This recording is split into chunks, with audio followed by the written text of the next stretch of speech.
Welcome back to Morning Coffee, everybody, right here on the Radio Vision Network. I am Mark Cook, and on the Skype line right now, we need to catch up with some sports, baby, some sports updates, because here is Neil Villapiano. He is the host of the MVP show every Saturday right here on the Radio Vision Network. Good morning, Neil. Welcome back to Morning Coffee. What's cracking this morning? Yo, Mark, how are you, man? I'm doing well. We had a good win yesterday by the Eagles, which was exciting because the Falcons came in with one of the most high-powered offenses in the league, and the Eagles' defense shut them down. What went down in the Eagles-Falcons game yesterday? Well, I think what you saw was another good defensive battle between the Falcons and the Eagles. I think the Eagles, obviously, they were hurt a little bit, obviously, with losing the last couple of games to both the Cowboys and the Giants the last couple of weeks. But it was good for them to come home, play in front of their home crowd, and get the big win over a very impressive and very talented offensive powerhouse by the Atlanta Falcons. Yeah, you know what? This was an important game for the Eagles because if the Eagles lose, they are pretty much out of playoff contention just because of the way the division is shaken out. So it was definitely a must-win. It was great to see that the defense stepped up and they really were able to shut down the Falcons' offense, which, like we said, is pretty amazing. But let's get over to Pittsburgh and what happened there at Heinz Field with the Cowboys and the Steelers, and that was a crazy, crazy finish, Neil. Did you see it? I did see it. I thought that was one of the best games I've seen all year. I mean, that was a great game going back and forth. Obviously, with Roethlisberger getting hurt early on in the game, I was thinking he wasn't coming back, but, that was just a really good game, and I think right then and there, you saw that Tony Romo's time in Dallas has officially come to an end because, obviously, with Jerry Jones saying yesterday that Tony Romo will still be the backup to Dak Prescott next week, I still think Romo's time in the Big D is pretty much coming to an end. Because, Dak Prescott has quietly led this team to an impressive record. I mean, remember, they still haven't lost a game since their opening game against the Giants. So basically, they almost could be undefeated at this point. And Ezekiel Elliott just continues to be dominant.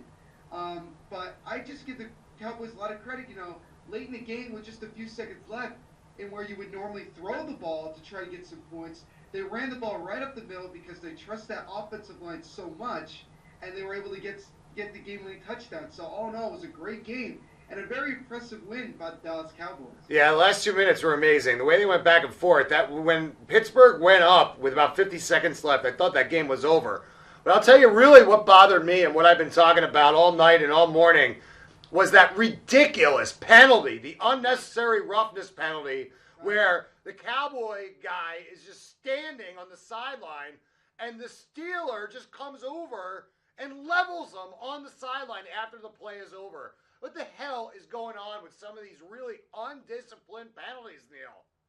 At this point in my time, I don't know what a penalty is anymore. I mean, it all depends on the reps that you have in the game, in the game in particular, because every ref calls it differently, and I just couldn't believe that there was nothing called. That was ridiculous, and I was just that was what really ticked that.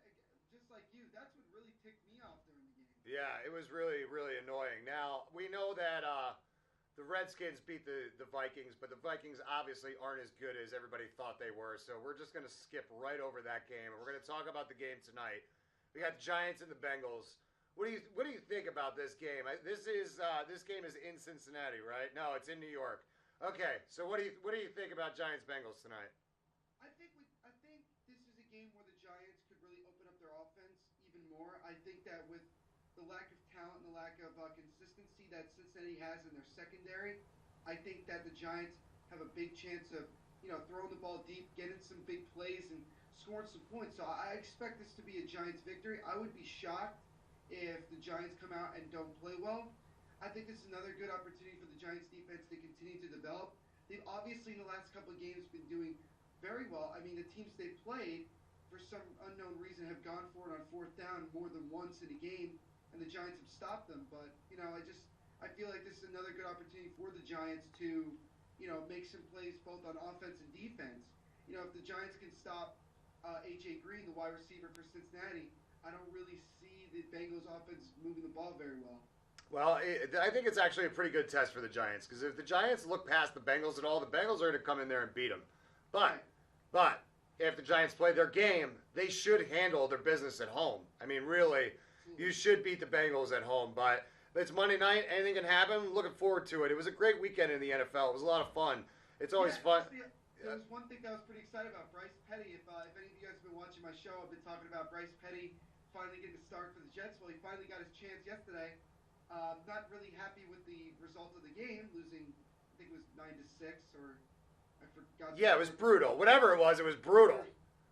But no, I'm just at this point in the season now. Definitely, the Jets look like they're not making the playoffs. They might as well just let Bryce Petty play out the rest of the year and see what they have going into the next season. Yeah, I agree with that. Actually, we're gonna finally agree on something. That's great. Oh, and are you ready to admit that Trevor Siemian stinks yet? Not yet. Not yet. Oh, okay. Next week, maybe next week.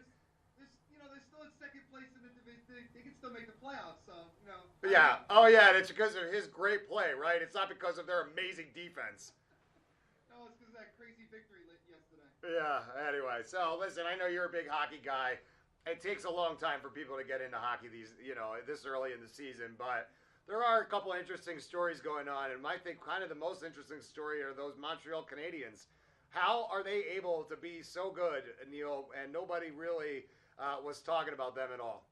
I think the biggest thing for them is that they have such a big offensive firepower. I think that a lot of people thought the Canadiens would struggle without PK Subban. I thought so. But Shea Weber's a phenomenal defenseman. Has the hardest and fastest shot in the NHL.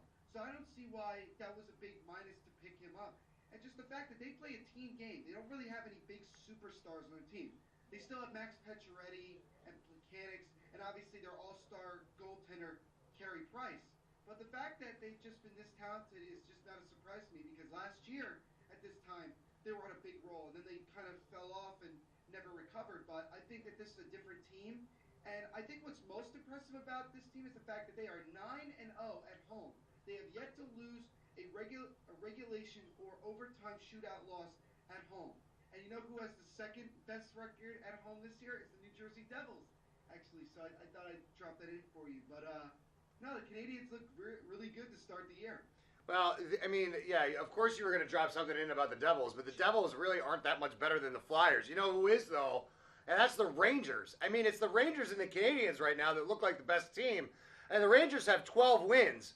How do you see this playing out between the Rangers, the Penguins, and Capitals? You know, you throw the Devils and the Flyers in there too, but really it's about those three teams I mentioned at the top. Well, I think it's still early in the season. Obviously, we're about halfway through the month of November. We're pretty much just about a month into the NHL season.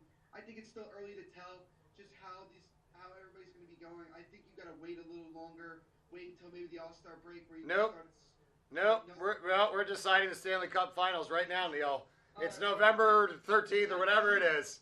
If I had to choose right now, I would probably put Montreal at I'm just kidding. We can't do that. That would be like trying to pick the NBA Finals right now. Did you see that Cleveland only has one loss in the NBA? It's pretty crazy, right? Are you really that surprised, though? I mean, really? Well, I guess I was more surprised that the Clippers only have one loss, but Cleveland, I didn't think that, honestly. I thought that Cleveland was going to have a letdown this year after winning it all last year, and it doesn't look like that's going to be the case. Nope, it does not. They're still a very stacked team, and they should be a good team for the rest of the season. Now, tell me, I was a little surprised that college basketball started this past weekend. Is that normal, Neil? Does it seem early this year? No, I think it's right around where we expect. Is it? All right. Obviously, the Feels NBA early. season's already underway, and college basketball just got underway, and I think that it's right around where it normally starts. And I think that obviously, just kind of like with hockey when it first started, like with the preseason in September, it's going to take a little longer for people to get into college basketball, but definitely once we obviously hit March, that's when everybody's going to really be watching it. Yeah, like late February, once those conference tournaments start, that's when it really gets fun. But I love the fact that we've got so much sports right now. We're getting into the holidays. It's the best time of year. Excuse me, and it's just absolutely fantastic. Neil, what do I got to do every Saturday? You're gonna tune into my show at 10 a.m. the MVP show. I talk about all sports. It's a lot of fun. It's from 10 to 11 a.m. every Saturday morning here on Radio Vision Network. And this week coming up, we got some. We finally started to get the college football playoff rankings. We're only 2 or 3 games left in the regular season before we start seeing where everybody's going. And obviously we got some more NFL talks, Major League Baseball off season with the awards and everything, and also some NBA. So all in all, it should be another exciting show coming up for me. Yeah, it sounds great. We're going to have to catch up later in the week and talk a little bit about some of that college football. This weekend was awesome.